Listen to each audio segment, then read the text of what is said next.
तो जीजीके में ऐसी कई सारी एबिलिटीज है जो कि डार्क एबिलिटीज कहलाई जाती है और जरूरी नहीं है कि वो विलन्स यूज करे, हीरोज भी है जो डार्क एबिलिटीज को यूज करते हैं। तो आज के इस वीडियो में तुम्हें उन्हीं लोगों के बारे में बताऊंगा जो डार्क एबिलिटीज यूज करते हैं और उनकी एबिलिटीज काम कैसे करती है। और मैं पहले ही बता दूं, मैंने इन्हें रैंक नहीं किया है, मैंने बस रैंडमली सबको रखा है, तो ये मत समझ लेना मैंने इन्हें रैंक किया है। तो वीडियो में बढ़ने से पहले एक और चीज कंफर्म कर देता हूँ कि देखो इसके अंदर बहुत सारे स्पॉयलर्स होने वाले हैं जीजीके के मांगा से, तो अपने रिस्क के ऊपर देखना। तो चलो अब वीडियो को जल्दी से शुरू करते हैं। 7th आता है idle death gamble domain expansion. ये एबिलिटी केंजी हकारी की है जो कि हमें जीजीके के कलिंग गेम के आर्क में देखने को मिला था। और मैं तुम्हें इस कैरेक्टर के बारे में ज्यादा स्पॉइलर नहीं दूंगा क्योंकि आगे जाकर बहुत ही ज्यादा मेन काम करने वाला है, तो इसलिए मैं तुम्हें सिर्फ इसकी टेक्निक एक्सप्लेन कर देता हूँ। हकारी का डोमेन सीरियसली बहुत ही ज्यादा कॉम्प्लिकेटेड है, इसलिए मैं तुम्हें शॉर्ट और सिंपल शब्दों में समझा देता हूं। अगर क्योंकि मैं पूरी डिटेल में घुस गया ना तो पूरी वीडियो भी कम पड़ जाएगी। जैसे कि नाम से पता चल रहा है, हकारी का डोमेन एक गैम्बल है। हकारी का डोमेन पिचिंको मशीन पर बेस्ड है जो कि जापान के आर्केड्स गेम में आता है। इसमें होता कुछ ऐसा है कि अगर तुमने 3 एक जैसे नंबर निकाल लिए तो तुम्हारा जैकपॉट लग जाएगा जिससे तुम्हें एक रिवॉर्ड मिलेगा।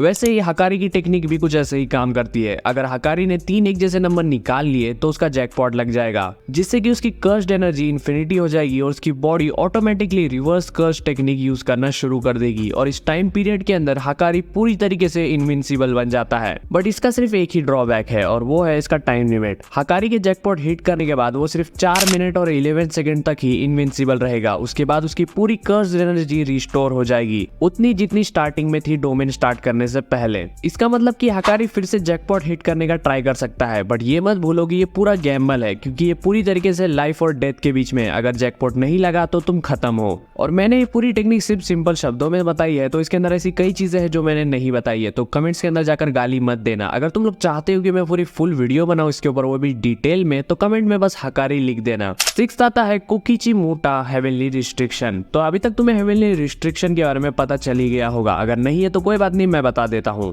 तो जीजीके के अंदर अभी तक हमें 3 हेवनली रिस्ट्रिक्शन के केस देखने को मिले हैं। तो हेवनली रिस्ट्रिक्शन के थ्रू अगर कोई भी पैदा होता है तो उसके पास 2 चीजें हो सकती हैं। पहला कोकिची की तरह, जहाँ पर कोकिची के पास जन्म से ही ना राइट हैंड था और उसकी ना ही लोअर बॉडी काम करती थी और उसकी स्किन इतनी ज्यादा सेंसिटिव थी, अगर मूनलाइट भी उसके ऊपर पड़ती थी तो उसकी स्किन बर्न होने लगती थी। लेकिन इन चीजों के बदले में उसे एक चीज मिली थी और वो थी हाई अमाउंट में कर्स्ड एनर्जी, जिससे कि वो अलग अलग पपेट्स को कंट्रोल कर सकता था एक ही टाइम पर। वही दूसरी चीज की बात करें जो कि टोजी और माकी के साथ हुआ है, तो इनका हेवनली रिस्ट्रिक्शन कोकिची के बिल्कुल ही ऑपोजिट है। जहाँ पर टोजी और माकी के पास कर्स्ड एनर्जी नहीं है, बट उनके पास उसके बदले में सुपर ह्यूमन फिजिकल स्ट्रेंथ है जो कि किसी भी नॉर्मल सॉर्सरर्स के मुकाबले में बहुत ही ज्यादा है। और इसका एग्जाम्पल हमें सीजन 2 में ही मिल गया था, जहां पर टोजी ने गोजो की ऑलमोस्ट मारी दी थी। कसम से अगर उसके पास अगर कर्स्ड एनर्जी होती ना उस टाइम पर, तो मेरे ख्याल से गोजो हमें अभी देखने को नहीं मिलता। तो no doubt heavenly restriction one of the dark abilities में आता है। 5th है ब्रेन हॉपिंग कर्स टेक्निक। तो ये टेक्निक और किसी की नहीं बल्कि जेजेके के मोस्ट इविल सॉर्सरर केंजाकू की है, जो कि अपने आप को 1000 साल से जिंदा रखते हुए आ रहा है इस टेक्निक की मदद से। तो तुम इसे एक टाइप से इमॉर्टल टेक्निक भी कह सकते हो। तो इस टेक्निक में असल में होता ही है कि केंजाकू अपने ब्रेन को दूसरे पर्सन की बॉडी में ट्रांसप्लांट करता है और वो बॉडी जिसकी भी होती है, केंजाकू उसकी कर्स्ड एनर्जी, एबिलिटी और उस पर्सन की मेमोरीज को छीन लेता है।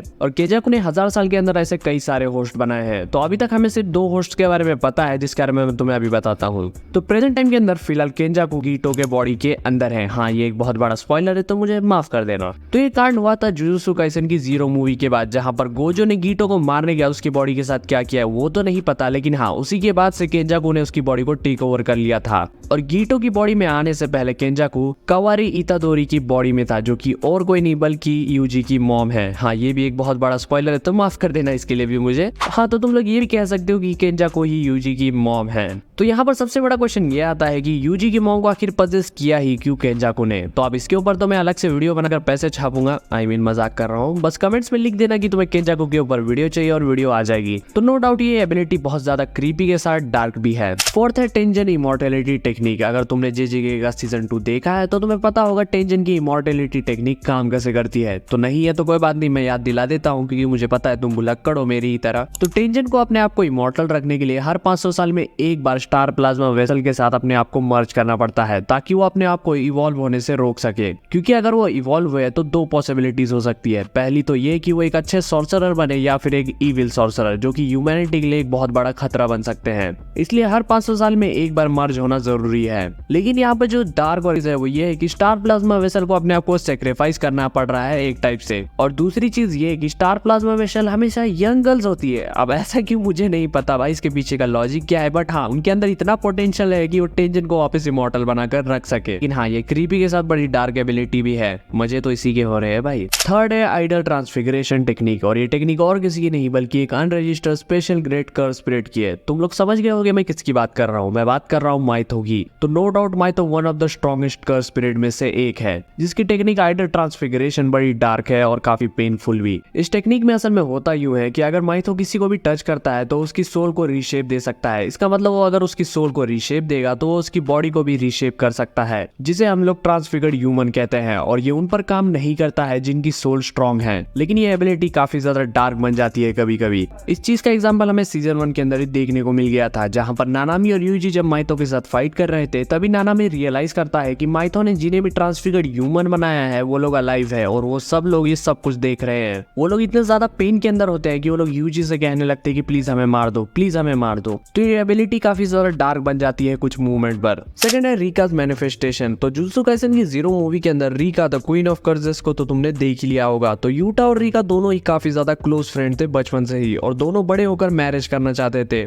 बट अनफॉर्चुनेटली एक दिन रिका का एक्सीडेंट हो जाता है यूटा के सामने, और रिका एक कर्स स्पिरिट बन जाती है और यूटा को कर्स करती है। बट मूवी के एंड में ये रिवील हो गया था कि रिका ने यूटा को कर्स नहीं किया था, बल्कि यूटा ने रिका को कर्स किया था। क्योंकि यूटा रिका की डेथ को एक्सेप्ट नहीं कर पा रहा था, इसलिए यूटा रिका को एक कर्स स्पिरिट बना देता है। लेकिन यहाँ पर एक बहुत ही बड़ा कंफ्यूजन क्रिएट करने वाला क्वेश्चन आ जाता है कि क्या कोई भी किसी को भी कर्स कर सकता है क्या, या फिर ये यूटा की कोई एबिलिटी है। तो ऑफिशियली तो इसके ऊपर कोई भी आंसर नहीं आया है, तो मुझे खुद नहीं पता है कि क्या ये यूटा की कोई टेक्निक है या फिर कोई सच में किसी को भी कर्स कर सकता है। और अगर तुम्हें इसका आंसर पता है तो कमेंट्स के अंदर जरूर बताना। तो देखो हाँ, किसी को कर्स करना बड़ी डार्क एबिलिटी तो है। फर्स्ट है सुकुना डोमेन एक्सपेंशन। हाँ ये एबिलिटी काफी ज्यादा डार्क तो जरूर है। सुकुना का डोमेन का नाम है मेलवेट श्राइन, जो कि बुद्धिस्ट श्राइन की तरह है, बट फर्क इतना है कि सुकुना का डोमेन इविल है। सुकुना का डोमेन पूरी तरीके से ब्लैक वाटर से घिरा हुआ है और पूरे श्राइन और ग्राउंड पर कई सारे स्कल्स लगे हुए हैं, जो कि दिखने में काफी बैडास तो जरूर दिखते हैं। और सुकुना का डोमेन सिर्फ दिखने में ही पावरफुल नहीं बल्कि असल में काफी ज्यादा पावरफुल है। सुकुना का डोमेन बाकी लोगों के डोमेन की तरह नहीं है। उसका डोमेन रियलिटी में स्पॉन होता है, जो कि दो तरह के अटैक कर सकता है। पहला क्लेव और दूसरा डिसमेंटल। दोनों ही स्लैशिंग टाइप अटैक हैं। क्लेव में असल में होता यूं है कि अगर कोई भी थिंग कांटेक्ट में आती है डोमेन के तो सुकुना उनके टुकड़े टुकड़े कर देता है। और डिसमेंटल डिफॉल्ट स्लैश है जिसे सुकुना इनएनिमेट ऑब्जेक्ट्स पर यूज करता है। और सुकुना के डोमेन को रोकने का एक ही तरीका है, तुम्हें उसे बैडली इंजर्ड करना पड़ेगा ताकि वो अपने डोमेन को बनाकर ना रख सके, तभी जाकर तुम उससे बच सकते हो। तो नो डाउट ये काफी ज्यादा डार्क के साथ पावरफुल एबिलिटी तो जरूर है। तो अगर तुमने वीडियो को यहाँ तक देख लिया है, या तो तुम्हें वीडियो पसंद आई है या तो तुम लोग मुझे गाली देने के लिए यहाँ तक खड़े हो, तो होप करता हूँ कि तुम्हें वीडियो पसंद आई होगी। अगर पसंद आई है तो लाइक कर दो और चैनल को सब्सक्राइब जरूर कर देना, और जाने से पहले कमेंट्स में जरूर बताना तुम्हें नेक्स्ट वीडियो किस पर चाहिए। तो चलो मिलता हूँ नेक्स्ट वीडियो में, तब तक के लिए बाय।